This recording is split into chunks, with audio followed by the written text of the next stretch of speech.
Welcome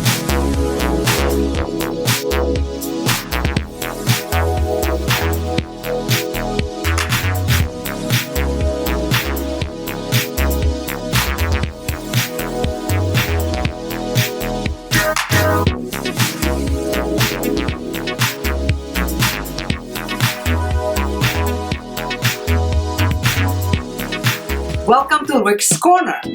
The man, the myth, the legend. Now on with the show.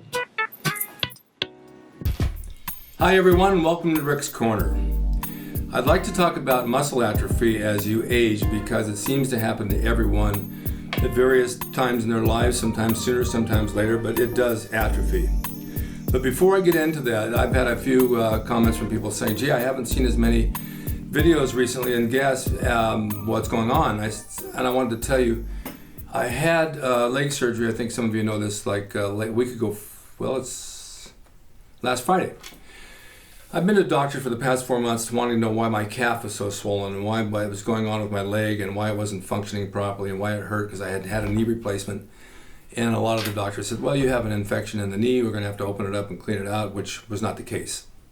So I went to a vascular surgeon. He says, you have venous stasis. You have one vein in your leg going up to your abdomen, which is leaking, and is leaking blood inside your leg, and that's why it's swelling up. And my calf swelled up so big it was ridiculous, and then it formed an abscess on the back of it and exploded and leaked everywhere, all over the floor at the doctor's office. So that was the issue. So they went in last Friday, they went through a vein in my leg, they put me out, and they glued it shut. So now the vein doesn't leak. No more leaking of any kind of fluids or blood. But then it has to heal up, and the abscess has to heal on top of that, and the swelling goes down. And then I guess I retained some fluid around my leg, around my knee, and around my foot, which is water weight, and they put me on diuretics to get rid of that. And it's slowly but surely going down. Then I got to go back in tomorrow. We schedule another surgery next week where they go into a vein in my leg and they put a stent in to open it up so that it pumps the fluid out of my leg and through my body and starts working properly, which should be the end of the whole problem.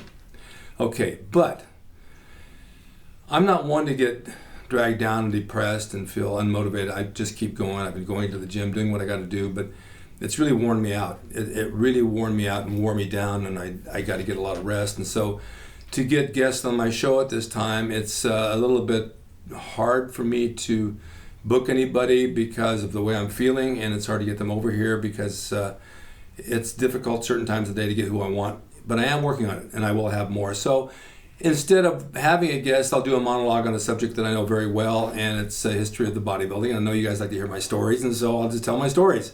And I had a guy on yesterday who did a podcast on me, and it's on my YouTube right now. It's an hour long.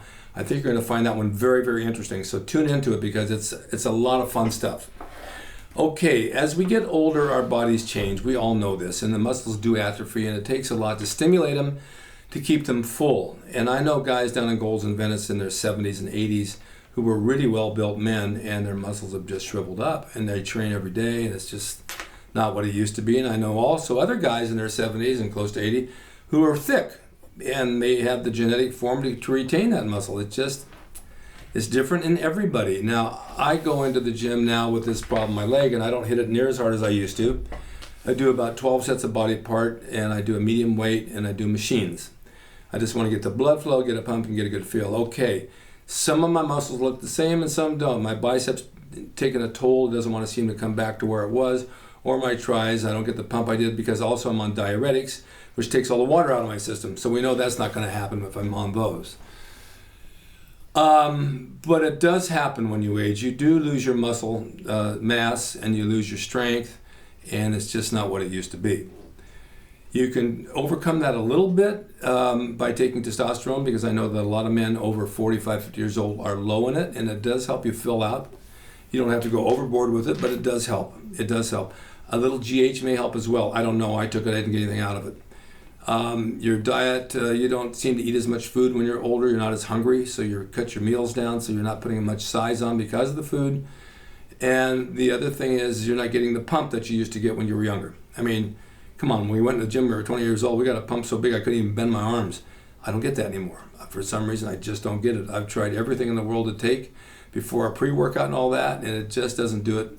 And then you have to have carbs, and if you don't want to eat those carbs because you can get fat, then you can't have the carbs. It's kind of like a vicious circle. So you've got to find your level of where you are and what works for you. Now, I used to do 20 sets, 25 sets for buys and tries.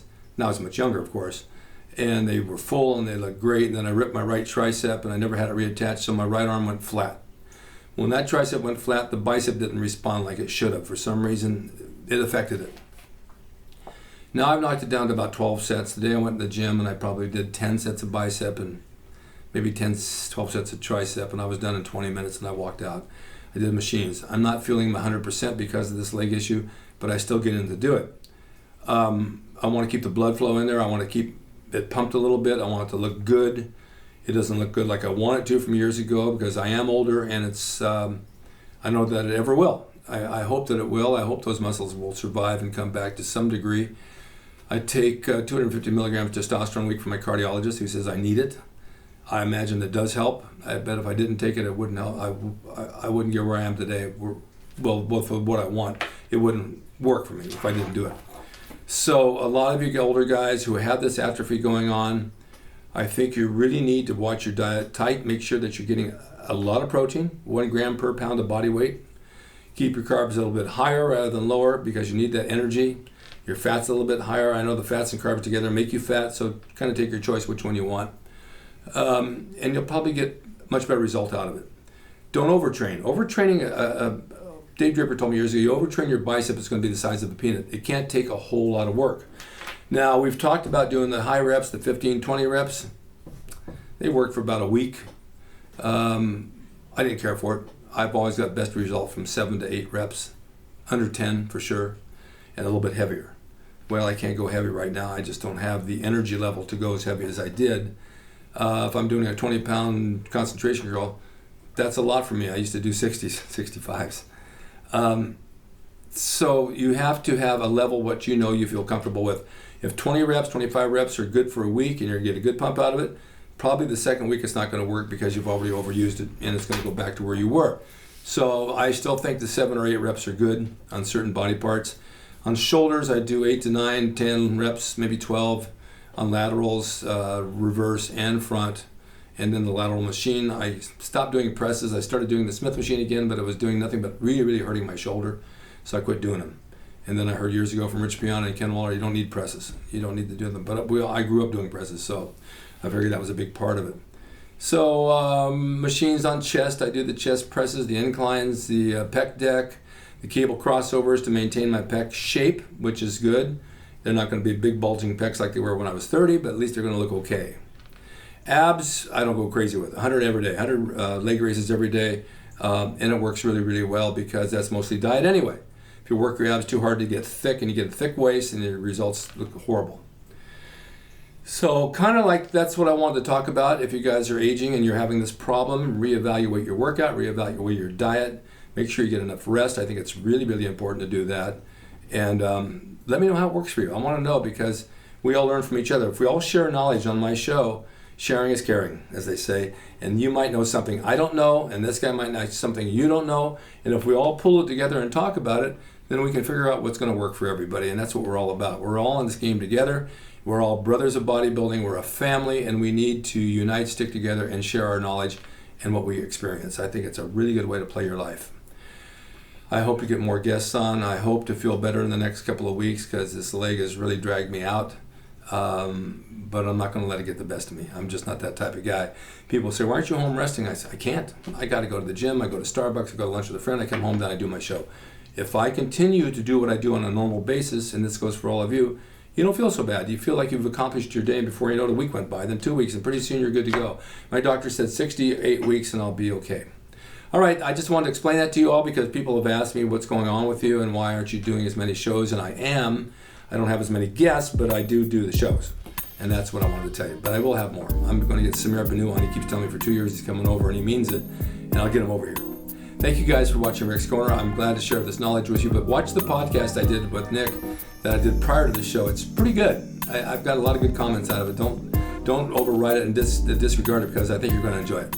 All right, I'll see you guys next time, and thank you for watching Rick's Corner. Stay tuned for more. Remember, sharing is caring, so tell us your knowledge. Bye. Hey everyone, now you can have the Gold's Gym logo drawn by me, the artist Rick Drasin.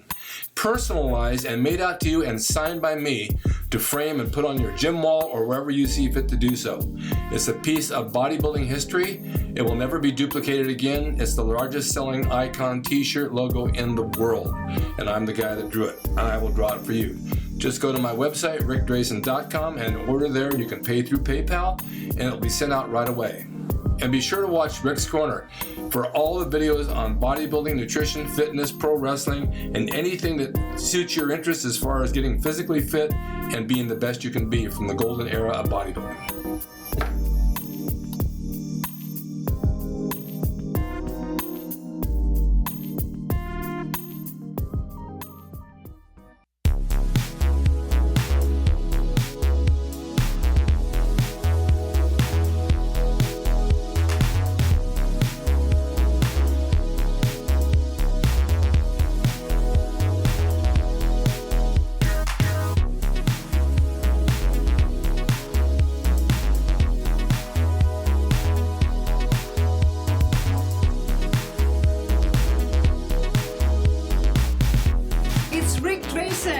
He's the equalizer, baby.